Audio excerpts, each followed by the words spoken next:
to the Hellers Classes channel. So, ఇప్పటి వరకు discuss చేసుకునే సెషన్స్ లో only introduction to reinforced concrete structures అనేవి చెప్పుకున్నాము. Only introduction part. Reinforced concrete అంటే ఏంటి, స్టీల్ ఎలాంటి కండిషన్స్ లో యూజ్ చేయవలసి వచ్చింది, డిజైన్ అంటే ఏంటి, సిమిలర్లీ ఐఎస్ కోడ్స్ డిజైన్ చేయడానికి ఎలాంటి కోడ్స్ అనేవి ఇంట్రడ్యూస్ చేశారు, అసలు బేసిక్గా ఐఎస్ కోడ్స్ అనేవి ఇంట్రడ్యూస్ చేయడానికి గల మేజర్ రీజన్స్, ఇవన్నీ కూడా ప్రీవియస్ సెషన్లో డిస్కస్ చేశాను. సో ఈ రోజు కూడా introduction part, that is about different types of methods. Reinforced concrete structures ని డిజైన్ చేయాలంటే ఎలాంటి మెథడ్స్ అనేవి ఉన్నాయి, ఆ మెథడ్స్ అనేవి చేంజ్ అవ్వడానికి గల రీజన్స్, ఆ మెథడ్ లో ఉన్న అడ్వాంటేజెస్ అండ్ డిసడ్వాంటేజెస్, ఇవన్నీ కూడా డిస్కస్ చేసుకొని నెక్స్ట్ ప్రొసీడ్ అవుదాము. సో ప్రీవియస్ క్లాస్లో ఆ ప్రీవియస్ సెషన్లో ఓన్లీ ఐఎస్ కోడ్స్ గురించి చెప్పాను. ఆ ఐఎస్ కోడ్స్లో ప్రతి ఒక్క ఎలిమెంట్కి ఒక నంబరింగ్ అనేది ఫిక్స్ చేస్తారు. ఫర్ ఎగ్జాంపుల్ 456 ఐఎస్ 456 అనే నంబర్ అనేది plain and reinforced concrete structures కి ఫిక్స్ చేసిన నంబర్. ఇయర్ అనేది చేంజ్ అవుతూ వచ్చింది, ఏ ఇయర్ లో దాన్ని ఎస్టాబ్లిష్మెంట్ చేశారు, అండ్ ఒకవేళ డిజైన్ కాన్సెప్ట్ అనేది చేంజ్ అయితే ఆ చేంజ్ అయిన ఇయర్ ని బేస్ చేసుకొని ఆ ఐఎస్ 456 1978 లేదా 2000 అనేది ఫిక్స్ చేశాం. Similarly 10262 that is design for concrete mixes. Old codal provision ఉంది, కొత్త కోడల్ ప్రొవిజన్ ఉంది, అండ్ లేటెస్ట్ గా వచ్చిన ప్రొవిజన్ ఉంది. So 2009 is the latest version actually. 2009 అనేది లేటెస్ట్ వర్షన్, అండ్ రీసెంట్ గా రిలీజ్ అయిన వర్షన్ 2019. ఫైనల్ గా ఆ ఇయర్ అనేది చేంజ్ అవుతూ వస్తుంది, కానీ మనం ఫిక్స్ చేసిన, otherwise bureau of Indian standards వాళ్ళు ఫిక్స్ చేసిన ఈ మెటీరియల్ యొక్క, అదర్వైజ్ ఆ మెటీరియల్ ప్రొసీడ్ అవ్వడానికి ఫిక్స్ చేసిన నంబర్ అనేది చేంజ్ అవ్వలేదు.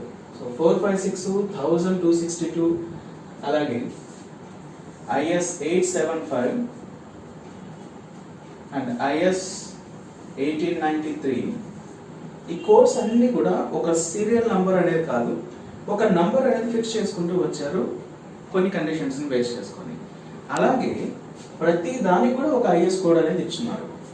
కానీ స్టార్టింగ్ లో is 1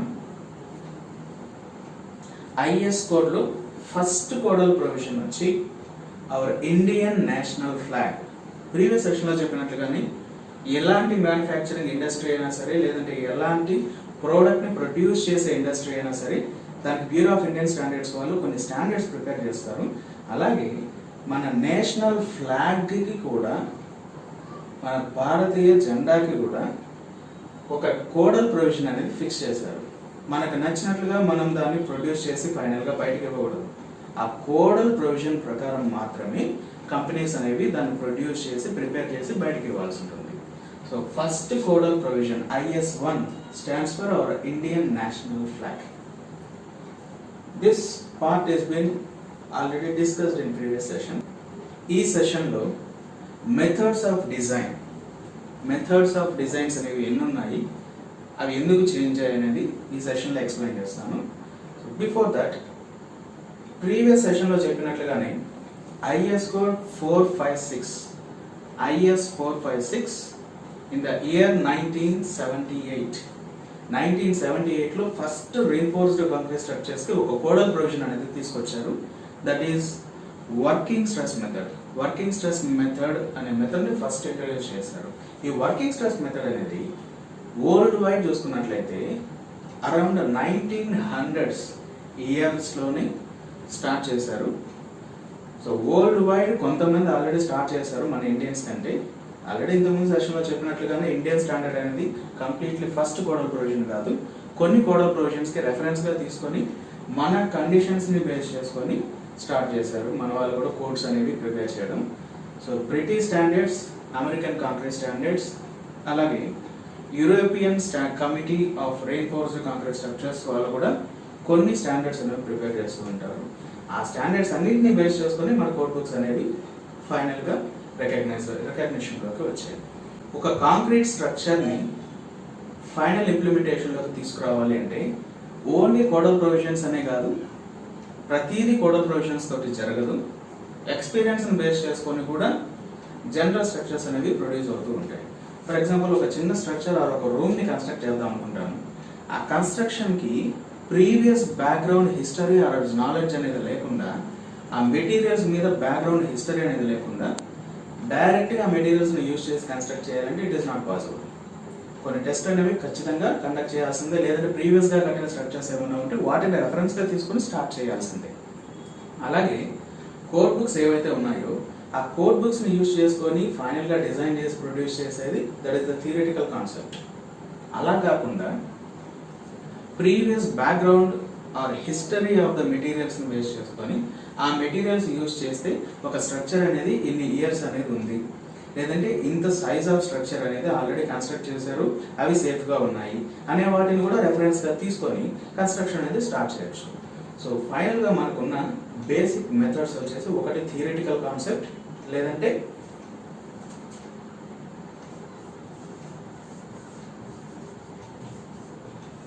theoretical concept, otherwise we are having by using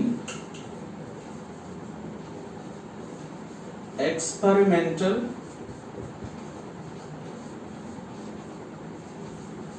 investigations. Theoretical concepts అంటే మన కోడల్ ప్రొవిజన్స్ బేస్ చేసుకొని డిజైన్ చేయొచ్చు, అదర్వైజ్ ఎక్స్పెరిమెంటల్ ఇన్వెస్టిగేషన్స్. సో ప్రీవియస్గా ఆ మెటీరియల్స్ మీద ఎలాంటి ఎక్స్పెరిమెంట్స్ అనేవి జరిగాయి, అవి సేఫ్గా ఉన్నాయా లేదంటే ప్రాబ్లమేటిక్గా ఉన్నాయా, వాటికి రెమెడీస్ ఏంటి, ఇవన్నీ కూడా ఒక ఇన్వెస్టిగేషన్స్ బేస్ చేసుకొని ఫైనల్గా మనం ప్రొసీడ్ అవ్వచ్చు. ఇప్పుడు మనం చెప్పుకోబోయే అన్ని కాన్సెప్ట్స్ అన్ని కూడా థియరిటికల్ కాన్సెప్ట్ మీద ఉంటాయి. ఈ థియరిటికల్ కాన్సెప్ట్లో స్టార్టింగ్లో ప్రొడ్యూస్ చేసిన మెథడ్ వచ్చి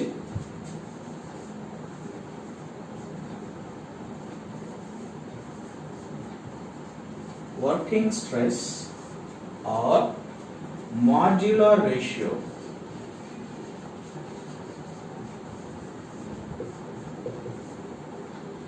Working stress method or modular ratio method. Working stress method అన్న modular ratio method అన్న రెండు ఒకటే.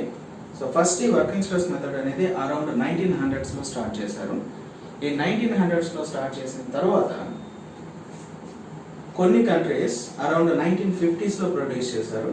అరౌండ్ యూరోపియన్ కోర్స్ కావచ్చు, లేదంటే దానికి దగ్గరగా ఉన్న కంట్రీస్ కావచ్చు, అరౌండ్ 1950s దానికి కొన్ని కోడల్ ప్రొవిజన్స్ అనేవి ఇంట్రడ్యూస్ చేశారు. మన ఇండియన్ కండిషన్స్కి వచ్చేసరికి అండ్ ఇండియన్ కోడ్స్కి వచ్చేసరికి 1978 ఫైనల్గా ఒక కోడ్ బుక్ అనేది ప్రొడ్యూస్ చేయడం జరిగింది. సో ప్రెసెంట్ అది ఇప్పుడు SP16గా యూజ్ చేస్తున్నాము. So that is completely based upon working stress method. ఈ వర్కింగ్ స్ట్రెస్ మెథడ్లో మేజర్గా వచ్చిన ప్రాబ్లమ్స్ ఏంటి అంటే, ఒక స్ట్రక్చర్ని తీసుకున్నప్పుడు డిజైన్ చేసేటప్పుడు ఫర్ ఎగ్జాంపుల్ 40 kN లోడ్ అనేది ఒక స్లాబ్ మీద వస్తుంది అనుకుంటే, లేదంటే ఇన్ టర్మ్స్ ఆఫ్ స్ట్రెస్లో చూస్తే 5 kN per meter square, 5 kN per square meter ఏరియాలో వస్తుంది అని అస్యూమ్ చేసుకుని, అదర్వైజ్ ఒక స్టాండర్డ్ స్పెసిఫికేషన్ అనేది మనం చెప్తూ ఉంటే ఆ బిల్డింగ్ మీదకి అంత లోడ్ వస్తుందని, ఆ లోడ్ ఎంతైతే వస్తుందో అదే లోడ్కి డిజైన్ చేస్తాం. అదే లోడ్ని తీసుకొని, అంటే వర్కింగ్ లోడ్ని తీసుకొని ఆ వర్కింగ్ లోడ్కి స్ట్రక్చర్ని డిజైన్ చేయడమే working stress method.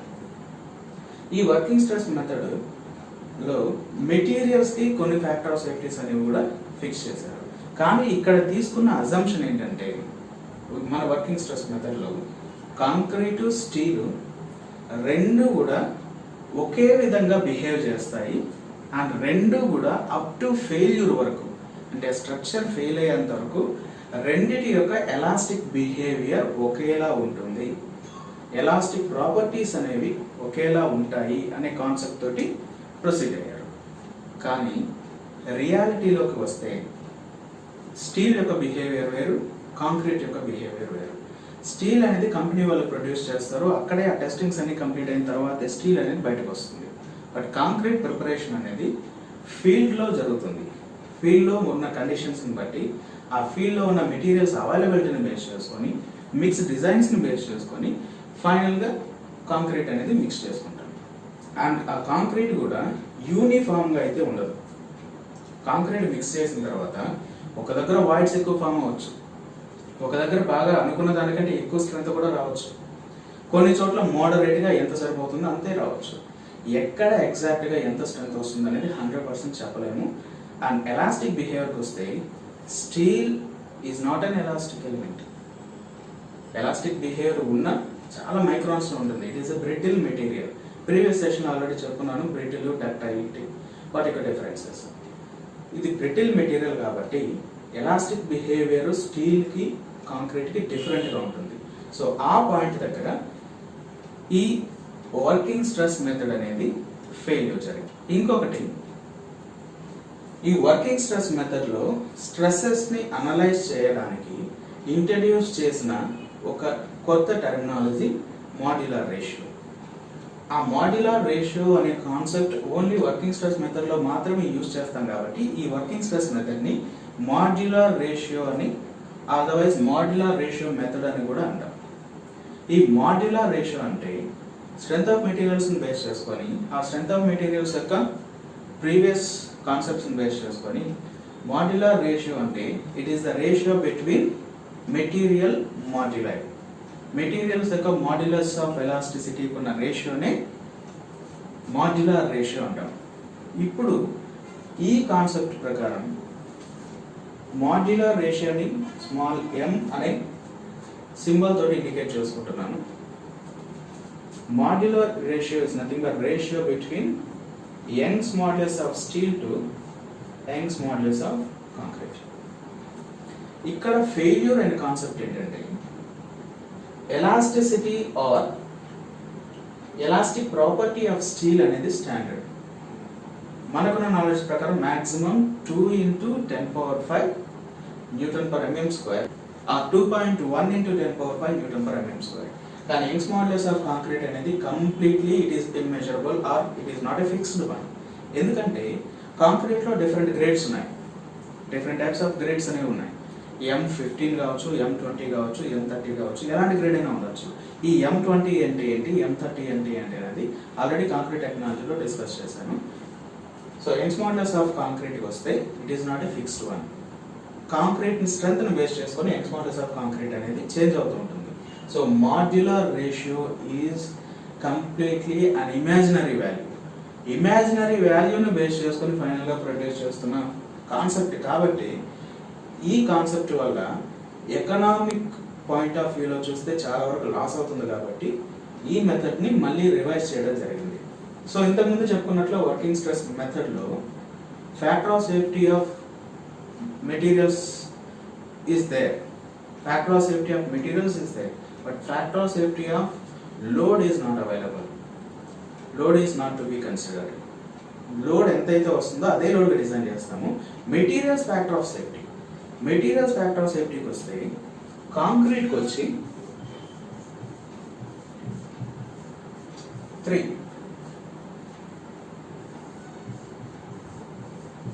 Steel is 1.8. కాంక్రీట్కి 3 ఫ్యాక్టర్ ఆఫ్ సేఫ్టీ కన్సిడర్ చేశారు, స్టీల్కి 1.8 ఫ్యాక్టర్ ఆఫ్ సేఫ్టీ కన్సిడర్ చేశారు. This is for working stress method. ఆ మాడ్యులర్ రేషియో అనేది ఫిక్స్ కాదు కాబట్టి అది ఒక ఇమాజినరీ వాల్యూ కాబట్టి సో ఫైనల్గా ఈ మెథడ్లో ఉన్న ఆ ప్రాబ్లమ్స్ని రెక్టిఫై చేస్తూ నెక్స్ట్ మెథడ్స్ అనేవి ప్రొసీడ్ అయ్యారు. అండ్ ఇంకొకటి, ఈ వర్కింగ్ స్ట్రెస్ మెథడ్లో ఉన్న బెస్ట్ అడ్వాంటేజ్ ఏంటంటే సర్వీసబిలిటీ కాన్సెప్ట్స్లోకి వెళ్తే అంటే దాని యొక్క లైఫ్ స్పాన్ కన్సిడరేషన్లోకి డిజైన్లోకి వెళ్తే సర్వీసబిలిటీ పాయింట్ ఆఫ్ వ్యూలో వర్కింగ్ స్ట్రెస్ మెథడ్ అనేది it's a very good one. కానీ లోడ్ బేరింగ్ కెపాసిటీకి మనం డిజైన్ చేస్తున్న మెటీరియల్స్ ప్రాపర్టీలోకి వస్తే అది ఫెయిల్యూర్ అయింది. ఎందుకంటే స్టీల్ ఎక్కడ యూజ్ చేస్తామంటే కాంక్రీట్ ఎక్కడైతే బేర్ చేయలేని కండిషన్లో ఉంటుందో అక్కడే స్టీల్ అనేది రిక్వైర్మెంట్ ఉంటుంది. అందుకని దాన్ని రీఇన్ఫోర్స్మెంట్ అనే నేమ్ తోటి పిలిచాము. కానీ కంప్రెషన్లో కాంక్రీట్ చాలా వరకు కంప్రెసివ్ ఫోర్సెస్ తీసుకుంటున్నా సరే అడిషనల్గా కంప్రెషన్ పోర్షన్లో ఎక్స్ట్రా స్టీల్ అనేది ప్రొవైడ్ చేయాల్సి వస్తుంది ఈ వర్కింగ్ స్ట్రెస్ మెథడ్ని అడాప్ట్ చేసుకుంటే. సో దానికోసం ఏం చేశారంటే ఎక్స్ట్రా స్టీల్ అనేది ప్రొసీడ్ అవుతుంది, ఆ ఎక్స్ట్రా స్టీల్ అనేది ప్రొవైడ్ చేస్తున్నారు కాబట్టి it is not an economic one. Cost of the స్ట్రక్చర్లోకి వచ్చేసరికి బాగా ప్రాబ్లమ్స్ వస్తున్నాయి. సో అది మేజర్గా వర్కింగ్ స్ట్రెస్ మెథడ్లో తీసుకున్న అసంప్షన్స్ అండ్ ప్రొసీజర్స్, దాంట్లో ఉన్న ఫెయిల్యూర్స్.